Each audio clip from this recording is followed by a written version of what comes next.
नमस्कार, स्वागत है आपका न्यूज इंडिया में। मैं हूं आपके साथ उमंग माथुर और मेरे साथ मेरे सहयोगी सुनील सुशीला शर्मा भी इस चर्चा में हिस्सा ले रहे हैं। आपको बता दें कि राजस्थान के सियासी संकट पर सुप्रीम सुनवाई शुरू हो चुकी है और विधानसभा स्पीकर की याचिका पर सर्वोच्च अदालत में दलीलों पर सुनवाई की जा रही है। दरअसल विधानसभा स्पीकर सीपी जोशी ने राजस्थान हाईकोर्ट के द्वारा विधायकों पर एक्शन न लेने के खिलाफ सर्वोच्च अदालत का दरवाजा खटखटाया। विधानसभा स्पीकर सीपी जोशी की दलील है कि अभी उन्होंने विधायकों को सिर्फ नोटिस दिया है, कोई फैसला नहीं लिया। ऐसे में अदालत की ओर से स्पीकर के कामकाज में दखल नहीं दिया जा सकता। तो वहीं इस याचिका पर सुनवाई से पहले सचिन पायलट गुट ने भी कैविएट लगा दी है। पायलट गुट की अपील है कि बिना उनका पक्ष सुने फैसला ना दिया जाए। जानकारी के लिए आपको बता दें कि शुक्रवार से शुरू हुई सुनवाई मंगलवार तक चली, जिसके बाद अदालत ने फैसला सुरक्षित रख लिया।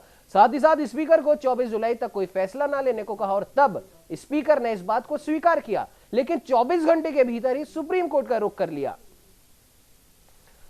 तो वहीं सुनील जी, जिस प्रकार से ये सारा मामला चल रहा है, राजस्थान की सियासत गलियों सड़कों से निकलकर अब कोर्ट रूम तक जा चुकी है, तो क्या आपको लगता है कि इतनी जल्दबाजी जो की जा रही है वो कहीं ना कहीं राजनीतिक दृष्टि से सही नहीं है?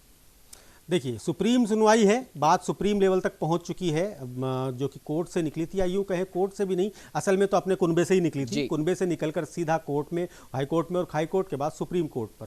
जो सरकार अब तक ये योजना लेकर आती थी कि न्याय आपके द्वार, मतलब जो गाँव गाँव में लेके जाती थी, आज वो सरकार खुद न्याय के द्वार पर खड़ी है, कोर्ट के द्वार पर खड़ी है और एक तरह से रुक गई है कि जब तक उधर से कोई फैसला ना आए तब तक आगे कुछ हो ही नहीं सकता।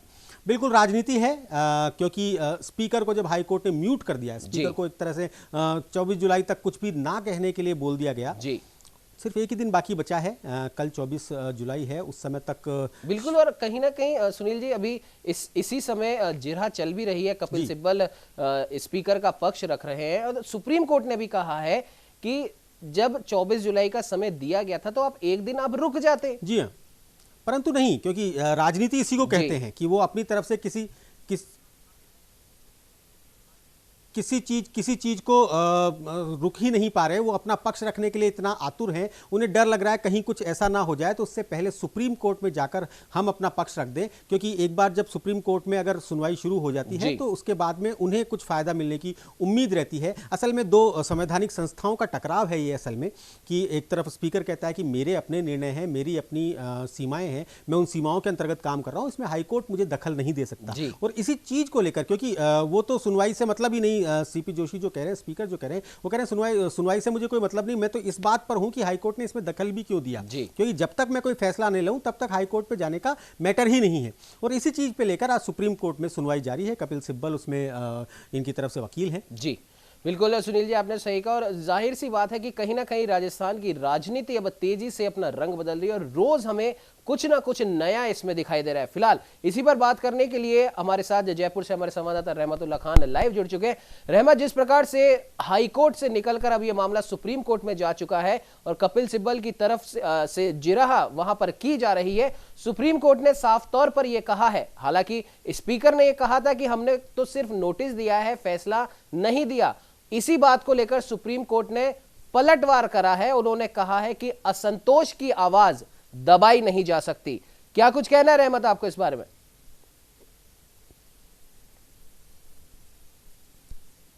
बिल्कुल, जो कल जो हाईकोर्ट ने डायरेक्शन दिया था विधानसभा अध्यक्ष को, इसको इस एक वर्ड को लेकर के सुप्रीम कोर्ट गए हैं। आज सुनवाई चल रही है। इस पर सीपी जोशी ने, जो विधानसभा अध्यक्ष डॉक्टर सीपी जोशी ने ये कहा है कि डायरेक्शन कोई, दोनों संवैधानिक संस्थाएं हैं, दोनों एक दूसरे को कभी डायरेक्शन नहीं दी जा सकती है। इस शब्दों को लेकर के आज जो है सुप्रीम कोर्ट में सुनवाई चल रही है। 3 जस्टिस है, उनके बेंच की जो सुनवाई चल रही है और फिलहाल फैसला क्या आता है उस फैसले पर देखा जाएगा, फैसले किस तरह का फैसला आता है। और हमारे साथ जो मौजूद है हमारे संवाददाता, हमारे सहयोगी दीपक चावला, जो विशेषकर हाईकोर्ट की जो खबरों का लगातार कवरेज देखते रहते हैं। आपने हाईकोर्ट में देखा किस तरह से ये एक फैसला आया, डायरेक्शन शब्द आया, डायरेक्शन के बाद में जो है सीपी जोशी वहाँ गए हैं सुप्रीम कोर्ट।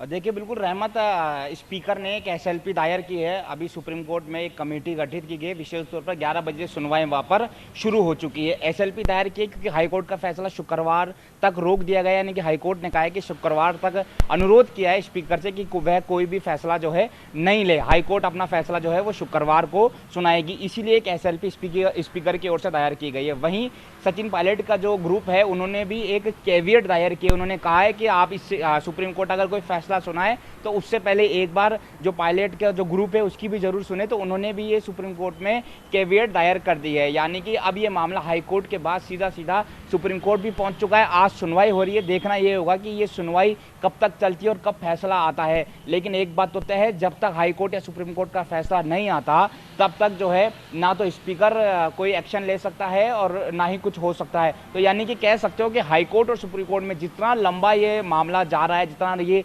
पेच जो है फंस रहा है, तो कहीं ना कहीं इसका जो सियासी घटनाक्रम है वो लगातार बढ़ता जा रहा है। देखिए पिछले करीब आज 13वां दिन चल रहा है, तो कह सकते हो कि कितना लंबा ये मामला चल रहा है और इसका नुकसान कहीं ना कहीं आम जनता को हो रहा है। कहीं ना कहीं जो सरकारी कामकाज होते हैं, जनता का विकास का जो कार्य होता है वो नहीं हो पा रहा। और इन सभी घटनाक्रम के बीच में अगर मैं पर्दा उठाना चाहूँ तो कह सकते हैं कि एक फिल्म चल रही है। इस फिल्म के अलग अलग किरदार है, अलग अलग क्लाइमेक्स में अलग अलग व्यक्ति जो है बाहर निकल कर आ रहे हैं। कभी ईडी अपना काम करती है, कभी सीबीआई अपना काम करती है, तो कभी राज्य सरकार की जो टीम होती है, विंग होती है, एसओजी और एसीबी, वो अपना काम कर रही है। तो लगातार ये कार्रवाई का दौर जारी है, लगातार मान मुहार का दौर जारी है। पायलट कुछ गुट जो है वो कुछ कहने को तैयार नहीं हो रहे, वो अभी भी अपने पत्ते नहीं खोल रहे। इसके अलावा गहलोत का जो कैंप है वो लगातार जो है बाड़ाबंदी में व्यस्त है। तो कह सकते हो कि ये घटनाक्रम है वो अभी और लंबा चल सकता है, कुछ एक दिन। हालांकि एक सूत्र से अपडेट ये भी मिल रहा है कि गहलोत खुद चाहते हैं कि जल्द से जल्द जो है फ्लोर टेस्ट करते और इस पूरे मामले का पटाक्षेप करते, लेकिन ये महज अभी सूत्रों के हवाले से खबर है, इसकी कोई पुष्टि नहीं है। लेकिन हाँ, अगर ऐसा हो जाता है, उस पूरे मामले का जल्द से जल्द पटाक्षेप हो जाता है, तो राजस्थान की जनता के लिए यही अच्छा होगा और एक मैसेज भी कहीं ना कहीं जाएगा। फिलहाल सुप्रीम कोर्ट में जो सुनवाई है वो जारी है, देखना ये होगा कि कब तक ये सुनवाई जो है वो कंप्लीट हो जाती है और क्या कुछ इसमें निकल कर आता है। इसके अलावा शुक्रवार को हाईकोर्ट फैसला देगा, उसके बाद ही ये जो प्रदेश की जो सियासी घटनाक्रम है वो तय होगी कि आगे क्या होगा। रहमत, बाकी इसके अलावा मैं आपको एक बार अपडेट ये भी दे देता हूं कि कल एसओजी ने 5 जो भाजपा के नेता है उनको बिल्कुल दीपक माफ कीजिएगा, आपको बीच में मैं यहाँ पर रोक रहा हूँ। रहमत, आपसे एक सवाल यहाँ पर ये बनता है कि सुप्रीम कोर्ट में ये सुनवाई चल रही है, तो ऐसे में सुप्रीम कोर्ट की ओर से भी और जो पायलट गुट के जो वकील है उनकी तरफ से भी ये दलील दी गई है।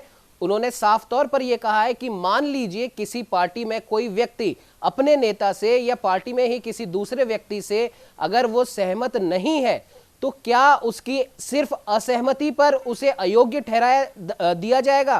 क्या वो अपनी जो आवाज है असहमति की वो उठा नहीं सकता? और सिर्फ अपनी आवाज उठाने पर किसी भी विधायक को क्यों अयोग्य ठहराया जाए? और अगर ऐसा होता है तो ये एक परिपाटी बन जाएगी और फिर कभी भी कोई भी किसी भी असहमति पर आवाज नहीं उठा पाएगा। रहमत,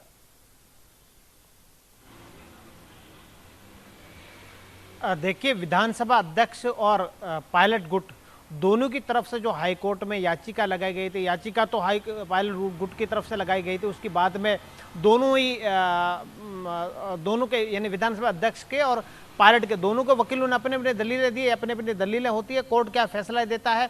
लेकिन एक बात यह है कि जिस तरीके से संवैधानिक पद पर विधानसभा अध्यक्ष और उनका ये कहना है कि विधानसभा अध्यक्ष का जो भी निर्णय होता है या फिर जो फैसला होता है उस पर कोई दूसरा दखल नहीं दे सकता, ये विधानसभा अध्यक्ष का कहना है। अब इसमें कानून तौर पर क्या होता है, क्या हाईकोर्ट फैसला देता है, वो तो देखने वाली बात होगी। लेकिन अयोग्य ठहराने वाली बात को लेकर के नोटिस दिया जाना ये नहीं था। नोटिस जो दिया गया था वो दिया गया था कि आप जो विधायक दल की बैठक थी, व्हीप लागू किया गया था, व्हीप के दौरान आप नहीं आए, बैठक में नहीं आए, उसके बाद वो उस बैठक उसकी सूचना जो मुख्य सचेतक महेश जोशी ने विधानसभा अध्यक्ष को दी, उसके बाद उन्होंने नोटिस जारी किया। उन्होंने नोटिस अयोग्य ठहराने के लिए नोटिस जारी नहीं किया था, ठीक है। बिल्कुल रहमत, और इसी बात पर जस्टिस ने ये चीज कही है, स्पीकर को ही कही है, क्योंकि स्पीकर ही सुप्रीम कोर्ट आए। पहली बात तो उन्होंने ये कही कि 24 जुलाई का जब हाईकोर्ट ने आपको वक्त दिया है तो आप 23 जुलाई को ही आप सुप्रीम कोर्ट क्यों आ गए? क्या आप एक दिन नहीं रुक सकते थे? और विधानसभा स्पीकर कभी किसी पार्टी का नहीं होता, वो न्यूट्रल होता है। अगर कोई शिकायत की गई है तो आप उस जो नोटिस है उसके खिलाफ आप सुप्रीम कोर्ट में क्यों आए हो? आप विधानसभा स्पीकर हो, आप न्यूट्रल हो। इस प्रकार की जो दलीलें हैं, जो जवाब है, कपिल सिब्बल ने जो सवाल करा उसका जवाब जस्टिस के द्वारा दिया गया, माननीय जस्टिस के द्वारा। जी हाँ, क्योंकि असंतोष की बात हो रही है और क्योंकि बात पूरा राजनीतिक मैटर है। सुप्रीम कोर्ट जो हाई कोर्ट मामला चल रहा है उसके अगेंस्ट में जो सुप्रीम कोर्ट नहीं गए हैं, ये कल डॉक्टर सीपी जोशी ने खुद ने कहा है कि मैं उस मामले में सुप्रीम कोर्ट नहीं गया हूं। जो सुप्रीम हाई कोर्ट ने डायरेक्शन दिया है विधानसभा अध्यक्ष को, उस मामले में वो जो सुप्रीम कोर्ट में गए हैं।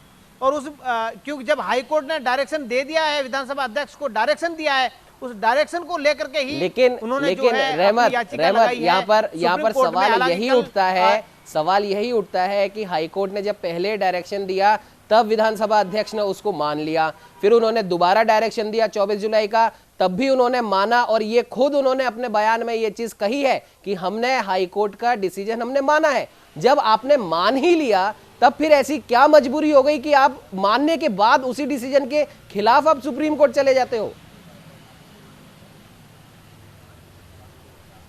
देखिए उमंग, ये दोनों संवैधानिक पद है विधानसभा अध्यक्ष का, और ये दोनों संवैधानिक पद है, इस पर ज्यादा कुछ कहा नहीं जा सकता। लेकिन डायरेक्शन लिखित में जो दिया गया दोबारा, जब 21 तारीख को जो जारी हुआ था, जो डायरेक्शन दिए गए थे वो लिखित में डायरेक्शन दिए गए थे।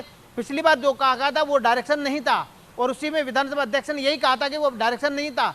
अभी जो दिया गया डायरेक्शन दिया गया, और विधानसभा अध्यक्ष को कभी किसी प्रकार का डायरेक्शन नहीं दिया जाता, इसलिए मैं सुप्रीम कोर्ट गया हूं, ये विधानसभा अध्यक्ष ने अपने बयान में कहा है। इसलिए प्रेस कॉन्फ्रेंस भी बुलाई गई थी कल, और उसके बाद में जो है सुप्रीम कोर्ट गए हैं, और सुप्रीम कोर्ट में आज सुनवाई चल रही है। अब इस बात पर जो इंतजार करना होगा कि सुप्रीम कोर्ट का फैसला क्या आता है, उसके बाद में नेताओं का क्या बयान आते हैं, विधानसभा अध्यक्ष क्या कहते हैं। और कल जो 24 तारीख को जो है हाई कोर्ट का फैसला आएगा, वो उसका हाई कोर्ट का फैसला अभी आना बाकी है। बिल्कुल रहमत, आपने सही कहा, 24 जुलाई को हाईकोर्ट का फैसला आना बाकी है। और सुप्रीम कोर्ट के द्वारा भी बार बार ये कहा जा रहा है कि एक दिन तो आप रुक सकते थे, और जैसा कि आप बता रहे हैं कि हाईकोर्ट के उस डिसीजन के अगेंस्ट में वो सुप्रीम कोर्ट गए, जहां पर उन्हें डायरेक्शन देने वाली बात जो आप कह रहे हैं, सीधी सी बात है, कहीं ना कहीं ये भी हम कह सकते हैं कि वर्चस्व का ये टकराव देखा जा रहा है। दो संवैधानिक संस्थाओं में जो टकराव है, दो योद्धा जब लड़ते हैं, मैं दोनों गुट की बात कर रहा हूँ, पायलट ग्रुप और गहलोत गुट की, दो योद्धा जब लड़ते हैं तो इस तरह की परिस्थितियां उत्पन्न होती हैं, क्योंकि दोनों की तरफ से मालूम है कि दोनों शक्तिशाली हैं, दोनों अच्छे वकील कर सकते हैं, दोनों समझदार हैं, दोनों काफी पुराने इस राजनीति से जुड़े हुए हैं। तो कोई भी किसी तरह की रिस्क नहीं लेना चाहता, कोई भी नहीं चाहता कि कल को कुछ ऐसी चीज हो जाए और हम ये कर दें कि हमने ये नहीं किया इसलिए ऐसा हुआ। सुप्रीम कोर्ट तक जाना इसी चीज की वो है, इसी चीज की निशानी है कि हाईकोर्ट का फैसला है, उससे पहले हम सुप्रीम कोर्ट जाकर इस चीज को फाइल को चुनौती दे दें, जिससे कि अगर कोई दिक्कत आने लगे तो हम तुरंत उस चीज को कर सकते हैं, या सुप्रीम कोर्ट का डिसीजन उससे पहले कुछ आ जाए तो असल में जब इस तरह की स्थितियां जब भी पैदा होती है, जब दो योद्धा बराबर के लड़ रहे होते हैं, अगर आज की तारीख में एक योद्धा भी थोड़ा सा कमजोर होता तो शायद इस मामले का पटाखा कब का हो चुका होता। देखिए कहानियां कहां से शुरू हुई, कहानियां जिस जगह से शुरू हुई वहां किसी को पता भी नहीं था कि हाई कोर्ट और सुप्रीम कोर्ट भी इसमें आ जाएगा। कहानियां शुरू हुई कि जब मानेसर जाकर सचिन पायलट कुछ लोगों के साथ बैठ गए तो पहले मान मनोहल का दौर चला, उसके बाद में एक दूसरे को बयानबाजी करके सोचा कि किसी तरह से मान मनोहार हो जाए, आला कमान बीच में आया, उसमें भी लगा कि शायद कल परसों तक बात ठीक हो जाए, परंतु बात बिगड़ती चली गई। एसओजी बीच में आया, सीबीआई और ईडी के जो छापे पड़े उसने भी एक महत्वपूर्ण भूमिका निभाई। दीपक चावला ने भी बोला कि पिक्चर की बात ही हो रहा है, बल्कि मैं कह रहा हूं कि पिक्चर तो अभी बाकी है, अभी काफी पिक्चर बाकी है। बिल्कुल सुनील जी, आपने सही कहा, अभी तो सिर्फ पटकथाएं लिखी जा रही हैं, अभी तो किरदार अलग अलग तरीके से आ रहे हैं, वो जब इकट्ठे होंगे और उसके बाद जो रिजल्ट आएगा असल में वो पिक्चर होगी, और उसे देखने के लिए पूरी जनता आतुर है। बिल्कुल सुनील जी, आपने सही कहा। रहमत, दीपक आपके साथ में है। दीपक, आपसे हम ये जानना चाहेंगे, जिस प्रकार से पहले एसओजी इस पूरी कहानी के अंदर आती है, फिर उसके बाद में ईडी आती है, फिर उसके बाद सीबीआई आती है, एटीएस आती है, तो क्या आपको लगता है कि अब जो ये राजस्थान की राजनीति का जो खेल है, जैसा कि आपने भी बताया था कि एक बढ़िया एक जो फिल्मांकन यहां पर चल रहा है और इसमें नित नए किरदार इसमें लगातार आते जा रहे हैं, तो क्या लगता है आपको कि एसओजी, सीबीआई, एटीएस ये सारे के सारे मिलकर राजस्थान की राजनीति को किस ओर लेकर जा रहे हैं?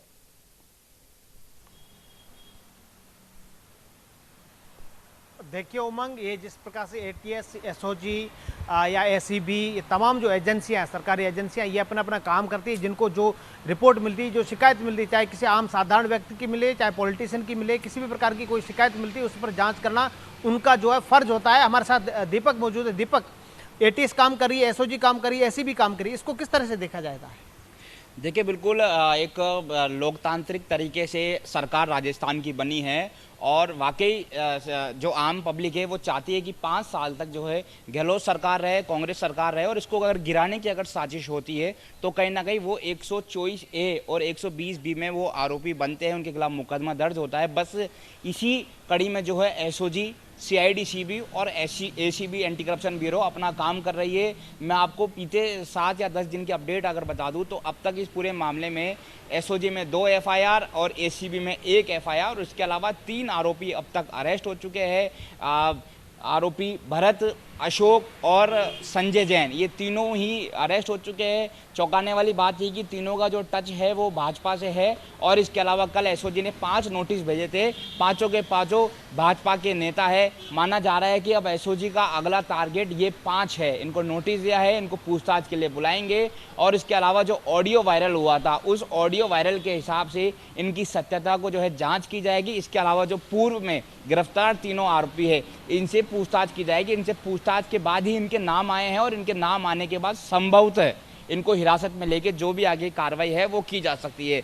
लेकिन जिस तरह से मौजूदा घटनाक्रम में ईडी आई है, सीबीआई आई है और आपके इनकम टैक्स और राज्य सरकार की ओर से एसओजी, एटीएस काम कर रही है, तो कहीं ना कहीं एक मैसेज जो है वो जनता में गलत जा रहा है। कुछ लोग, कुछ आम पब्लिक है वो कहती है कि केंद्र की ओर से ये सारा जो है काम होता है। ऐसे यहाँ की कांग्रेस सरकार ने आरोप भी लगाया और उनका बीजेपी का आरोप है कि एटीएस, एसओजी जो है वो इनके इशारे पे काम कर रही है, जबकि स्थिति ऐसा नहीं होती। एसओजी तो अपना काम कर रही है क्योंकि उनको जो शिकायत मिली है, एफआईआर जो दर्ज हुई है, मुख्य सचेतक महेश ज्योति ने जो एफआईआर दर्ज उसके हिसाब से काम कर रही है। लेकिन हाँ, जिस तरह से ईडी कार्रवाई करिए, कहीं ना कहीं सवाल यहाँ पर खड़े हो रहे हैं और सवाल जो है विपक्ष भी लगातार उठा रहे हैं। आप देखिए, कल ईडी ने मुख्यमंत्री अशोक गहलोत के भाई अग्रसेन गहलोत के यहाँ पर लगातार ताबड़तोड़ कार्रवाई की है। हालांकि ये मामला जो है मैं आपको बता दूं करीब 2007 और 2009 का है, बहुत पुराना मामला है। तब जो केंद्र में है मनमोहन सिंह की सरकार थी और राजस्थान के अंदर गहलोत की सरकार थी, तब ये फर्टिलाइजर जो खाद जो है घोटाला हुआ था। होना ये था कि जो एक खाद होता है उसको किसानों को अच्छी दर में, डिस्काउंट में देना था, लेकिन वो दिया नहीं गया और वो निजी फर्म को देने का आरोप लगाया था। इस तरह का ये घोटाला हुआ था। तब जांच होनी थी, तब तो हुई नहीं, तब चल रही थी जांच, लेकिन अचानक से सियासी घटनाक्रम में अगर ईडी अगर आई है तो कहीं ना कहीं अब राजनीतिक गलियारों में ये चर्चा का विषय बन गई है कि केंद्र सरकार जो है ईडी के माध्यम से जो है लगातार जो है सरकार पे दबाव बनाने की कोशिश कर रही है। ऐसा लगातार कांग्रेस भी आरोप लगा रही है। तो ये कार्रवाइयों का दौर जारी है। अब तक 7-8 दिन हो गए ईडी अपनी कार्रवाई कर रही है। हालांकि अभी तक आधिकारिक रूप से ईडी का कोई प्रेस नोट नहीं आया है कि होटल फेयरमाउंट और इसके अलावा जो छापे मारे देश भर में कल 13 राज्यों में, जिसमें राजस्थान भी शामिल है, यहाँ पर छापे मारे, क्या कुछ निकलकर सामने आया? ईडी का आधिकारिक अभी प्रेस नोट या बयान नहीं आया है। इनकम टैक्स का भी अभी नहीं आया है। हालांकि इनकम टैक्स पिछले 2 दिन से राजस्थान में कार्रवाई नहीं कर रही है, लेकिन लगातार 2 दिन से पहले लगातार राजस्थान में सक्रिय थे, लगातार कार्रवाई कर रही थी। तो कह सकते हो कि अब आधिकारिक पुष्टि ईडी की ओर से नहीं आई है, हालांकि सूत्रों के हवाले से खबर है। और इसके अलावा मैं आपको सीबीआई का अगर अपडेट दे दूं तो सीबीआई भी लगातार जो है अपनी कार्रवाई कर रही है। सीबीआई को राज्य सरकार ने एक पत्र लिखकर कह दिया है कि जब तक राज्य सरकार परमिशन नहीं देगी सीबीआई जो है राज्य सरकार में जांच नहीं कर सकती। लेकिन इससे ठीक पहले सीबीआई विष्णुदत्त शर्मा जो चूरू राजगढ़ में जो एसएचओ थे उन्होंने आत्महत्या कर ली थी, उस मामले में ये सीबीआई की टीम है वो जांच कर रही है। पिछले 2 दिन से लगातार सीबीआई की टीम एमएलए कृष्ण पूनिया से घंटों तक पूछताछ कर रही है। नोटिसों का दौर जारी है। हालांकि ऐसा कहा जाता है कि कृष्ण पूनिया यहाँ पर जयपुर में है, बाड़ेबंदी में है और अशोक गहलोत के गुट में, बावजूद उसके सीबीआई जो है लगातार उनसे कार्रवाई कर रही है, पूछताछ जारी है। तो कहीं ना कहीं राजनीतिक गलियारों में इसकी भी चर्चा है। और इसके अलावा सीएम के जो ओएसडी है देवाराम सैनी, उनको सीबीआई ने 2 दिन पहले पूछताछ के लिए बुलाया था। करीब 1.5 घंटे तक ओएसडी देवाराम से यहाँ पर पूछताछ की गई थी सीबीआई ने। हालांकि जब वो बाहर आए थे तो उन्होंने क्लियर नहीं बताया कि क्यों उनसे पूछताछ गई थी, लेकिन हमारे जो सूत्र बताते हैं वो कहते हैं कि विष्णुदत्त शर्मा जो आत्महत्या जिन्होंने चूरू में की थी उसका कनेक्शन हो सकता है कि एमएलए से हो और एमएलए के थ्रू जो कनेक्शन है वो कहीं ना कहीं ओएसडी के पास शिकायत आई हो। तो वो शिकायत उस समय क्या आई थी ओएसडी के खिलाफ और ओएसडी ने क्या उस पर कार्रवाई की थी। इसलिए शायद संभवतः सीबीआई ने ओएसडी को बुलाया था पूछताछ के लिए। हालांकि इस पर आधिकारिक रूप से ना तो सीबीआई ने भी कोई बयान दिया है और ना ही देवाराम साहनी ने बयान दिया है। इसके अलावा जो सीएम का पीएसओ है उससे भी पूछताछ की गई थी। तो इस तरह से कार्रवाई जो है लगातार सीबीआई कर रही है, लगातार ईडी कर रही है। और हम यहाँ पर राजस्थान की बात करें तो राजस्थान में एसओजी, एसीबी और सीआईडी की टीमें अपनी तौर से जांच और कार्रवाई कर रही है। लगातार 3 आरोपी अब तक गिरफ्तार हो चुके हैं। अभी और भी कई सारे आरोपी हैं जो कि एसओजी की रडार में हैं। इसके अलावा सबसे इम्पोर्टेंट आईपीएस विकास शर्मा के नेतृत्व में एक टीम लगातार मानेसर और दिल्ली में है। दरअसल इस टीम को आईपीएस जो विकास शर्मा है जो इसका नेतृत्व कर रहे हैं, इस टीम को नोटिस देना है। सचिन पायलट कैंप जो गुट है उनको नोटिस देना है और उनको तलब करना है कि हम आपसे पूछताछ करना चाहते हैं। लेकिन वो नोटिस अभी तक आईपीएस विकास शर्मा और इनकी टीम नहीं दे पाई है क्योंकि उनका कोई पता नहीं है कि वो आखिर कहाँ हैं। सूत्र ये बताते हैं कि जो आईटीसी भारत है होटल है वहाँ पर एसओजी की टीम पहुंची थी, लेकिन उससे ठीक पहले पहुंचने से पहले उनको रोका गया एसओजी की टीम को, राजस्थान टीम को, और पीछे से वो जो विधायक है वो निकल गए। तो उनको स्थानीय जो पुलिस है वो कोऑपरेट नहीं कर रही है। इसीलिए राजस्थान के डीजीपी भूपेंद्र सिंह ने हरियाणा के डीजीपी को एक पत्र भी लिखा है कि आपकी जो पुलिस है, आपकी जो टीम है वो राजस्थान पुलिस को सहयोग करे ताकि सहयोग हो, ताकि जल्द से जल्द जाँच हो और जाँच हो तो इस पूरे मामले का पटाक्षेप हो। देखिए मैं आपको बता दूं, बिल्कुल दीपक, आपने सही कहा कि जांच होनी भी जरूरी है इस पूरे मामले में। जहां तक अभी तक जो दिखाई दे रहा है राजस्थान की इस सियासत में, अभी कई और पन्ने खुलना बाकी है। सीबीआई, एसओजी, एटीएस और तमाम प्रकार की जो ये एजेंसियां हैं ये भी अब कहीं ना कहीं अपना काम कर रही हैं। हालांकि आरोप लगते हैं राजस्थान के अंदर भाजपा विपक्ष में, तो वो आरोप लगा रही है कि मुख्यमंत्री इनका गलत इस्तेमाल कर रही है। केंद्र में बीजेपी की सरकार है तो वहां पर विपक्ष में कांग्रेस है, तो वो आरोप लगा रहे हैं कि केंद्र सरकार इन जांच एजेंसियों का दुरुपयोग कर रहे हैं। अब आखिर में कौन किसका दुरुपयोग कर रहा है ये तो जनता देख रही है और जनता इसका जवाब भी देगी आने वाले समय में। फिलहाल दीपक आप हमारे साथ बने रहिए। इस समय बुलेटिन में वक्त हो चला है एक छोटे से ब्रेक का। ब्रेक के बाद इस चर्चा को यूं ही जारी रखेंगे।